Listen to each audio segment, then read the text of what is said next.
Yan guys, ito yung home service natin pala sa Carissa Home Stanza. Yan po ang laging issue ng Samsung po. Nasasabi ko na lang na laging issue kasi nga po blinking lang po. Magpa-flashing lang ang kanyang backlight tapos mag-blinking yung kanyang indicator light. So yan po. Nagpa-panel protect po yan. So ibig sabihin may shortage siya sa kanyang panel. Napakarami na pong ginawa natin nito po. Napakarami na pong video din. Scroll down na lang po ng aking Facebook, ng aking YouTube. So yun nga po, medyo nawalan tayo ng pag-asa dyan gawa ng sobrang luma na yung pagkaka-stock nila sir. So buti na lang nadala ito sa tape method. Ito po panel repair pa rin to mga sir. So tape method muna yung nadala muna natin sa tape method. So sa awa ng Diyos, umukay naman.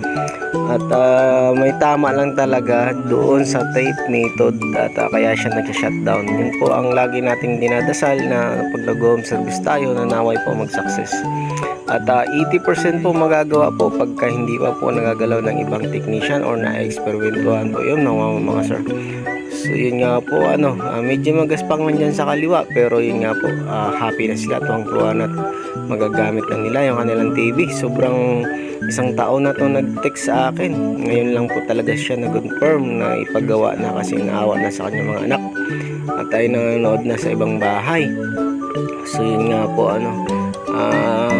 happy din ako at nagawa ko yung solusyon ng kanilang TV o yung problema ng kanilang TV at yun, both happy, both sides happy at napakabait ng aking customer na to.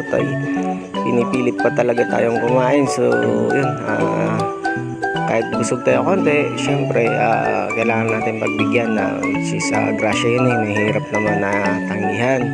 So yun po upon services po yun, in-adjust natin yung brightness backlight dyan kasi ito po yung malaking factor. Tsaka ito pong subdivision nila, napakainit din ng klima palagi. So kaya bumigay rin yung kanyang backlight. Bumigay pala yung kanyang panel. So yun po ang laging issue dyan mga sir sa may mga TV po dyan, adjust yun na po. Yun po yung kanyang brightness backlight para po tumagal. So yun nilagyan pa natin yan ng tape yung ilalim kasi nga po may alaga din silang pusa. Prone kasi yan sa ihi ng pusa yung harapan o basa-basa kung ano man ang makakadali dyan sa harapan. Aagos yan dyan sa harapan tapos masisira yung kanyang mga chip on flex sa loob. Doon na siya magkasimula ng guwit-guwit. So sinulit na natin yung serbisyo dyan, gawa na pong napakabait din yung ating naservisan. So yun nga po mga sir, sa gusto po magpa-home service po, nag-home service tayo ng Calabarzon, NCR, tsaka yung aking shop po is sa Imus Cavite, Alapan 1B. So yun po, ito po yung mahaba yung warranty niyan, 4 months warranty. Maraming salamat po sa panonood. God bless us. Please follow my page, subscribe, and mag-ingat kayo palagi. God bless ulit po.